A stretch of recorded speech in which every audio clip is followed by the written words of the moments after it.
que está no oculto vai ser revelado, porque Deus é um Deus de transparência. Deus é um Deus que mostra as coisas.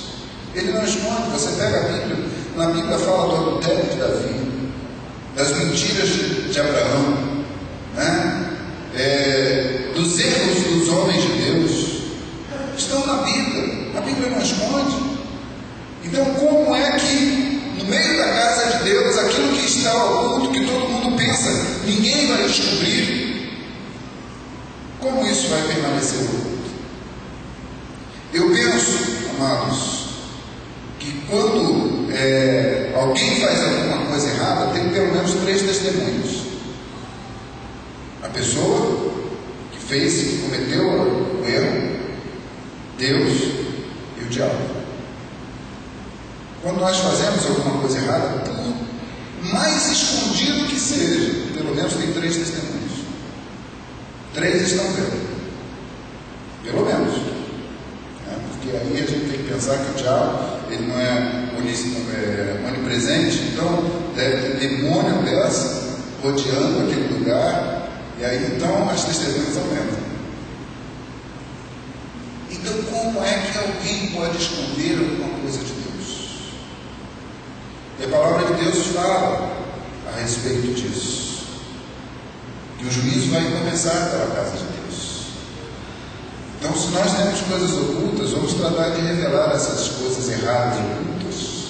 Vamos confessar isso, para que nós sejamos redimidos do nosso pecado, para que nós sejamos limpos, purificados, e aí consigamos ouvir de novo a voz de Deus, para que nós comecemos a ter a voz de Deus mais clara nos nossos ouvidos, para que nós possamos perceber que o Deus a quem a gente serve não é um ídolo de pedra, de barro, de ferro, que está incrustado em algum lugar, mas ele é vivo, ele é verdadeiro, e ele conhece as nossas vidas mais do que ninguém. Samuel era um jovem, muito novo. A história de Samuel está aqui relatada. Ele nasceu depois de um clamor da mãe, que era estéril. A mãe se coloca diante de Deus a ponto de Eli pensar que ela estava bêbada, por causa do choro e por causa da angústia que estava no seu coração. E aí então Deus abre as portas para que ela tenha Samuel, e ela promete que Samuel seria servo de Deus em todos os dias da sua vida.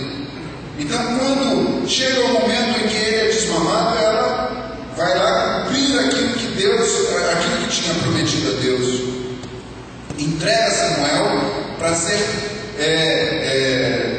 criado dentro da casa de Deus. E ele é criado por Eli. Desde os 3 anos e pouco de idade, ele é criado por Eli. Por isso, nós podemos dizer que Eli era um homem bom. Só que ele foi negligente com os filhos verdadeiros dele. E não os criou, e não exigiu que eles se consertassem. Mas Samuel cresceu, e a Bíblia diz que ele cresceu entendendo as coisas de Deus, mas nunca tinha tido uma experiência tão viva com Deus. E nesse dia, e a revelação que Deus ia trazer a Samuel não era uma revelação boa, era uma revelação a respeito de Eli, a mesma coisa que Deus havia falado para Eli, vai falar para Samuel agora, do juízo que viria sobre a casa de Eli, das coisas que aconteceriam, que eram tristeza para o coração de Eli.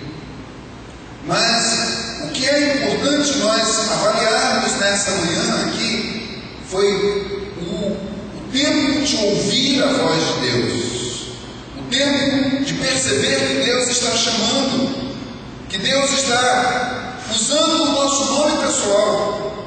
Ele chega para Samuel e não fala assim para Samuel: ei garoto, ei menino. Não, ele chama Samuel.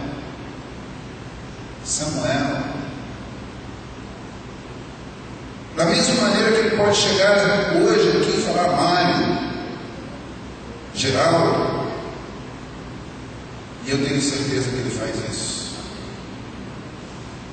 Tenho certeza que Ele faz isso. O que importa para nós hoje é pensarmos qual é a nossa reação quando Deus nos chamar pelo nome.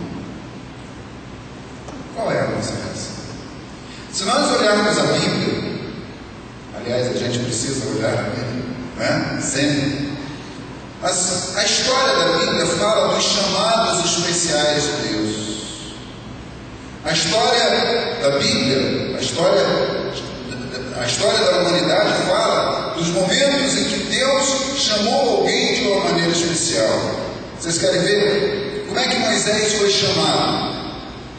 Moisés tinha no coração um desejo de fazer com que o povo de Israel fosse libertado da escravidão. E ele tentou isso no braço dele. E aí, depois que ele tentou, 40 anos ele ficou no deserto e não conseguiu nada. Ele desanimou, estava decepcionado. E aí então um dia a sarça começa a arder, se queimar e não se consumir. E Moisés se aproxima ali e vê aquela coisa maravilhosa.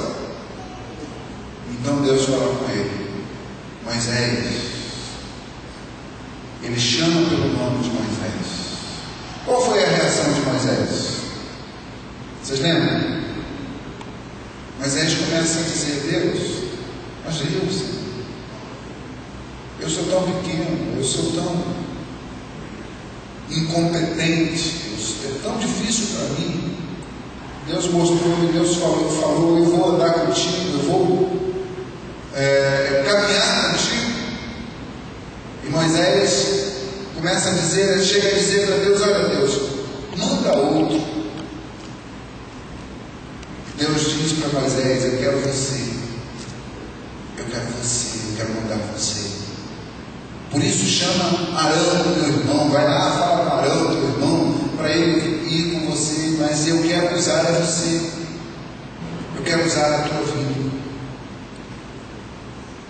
Outra história interessante é a história de José. Como é que José foi chamado? Vocês lembram? Deus deu sonhos a José. Deus falou para José: você vai reinar, vai comandar. Em sonhos ele aparece como aquele em que os seus irmãos se dobram diante dele.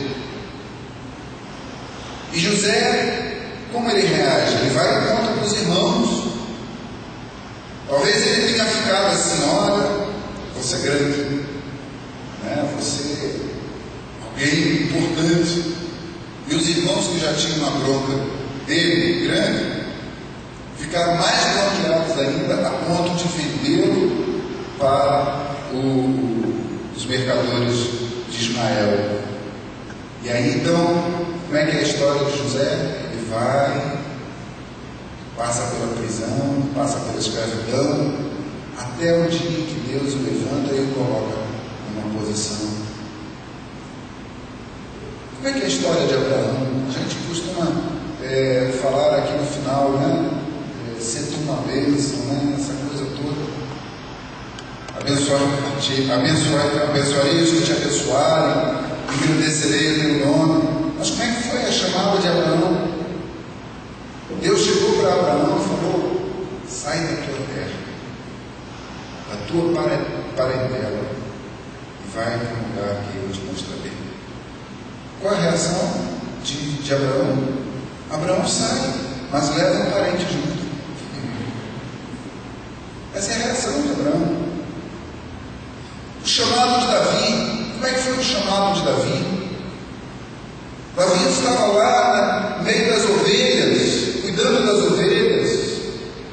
E lá no meio das ovelhas ele enfrentou o urso, o leão. E enquanto ele tomava conta das ovelhas, ele pegava a sua harpa ou o seu instrumento lá daquele tempo e começava a adorar a Deus. Então Deus manda Samuel ir até a casa de Davi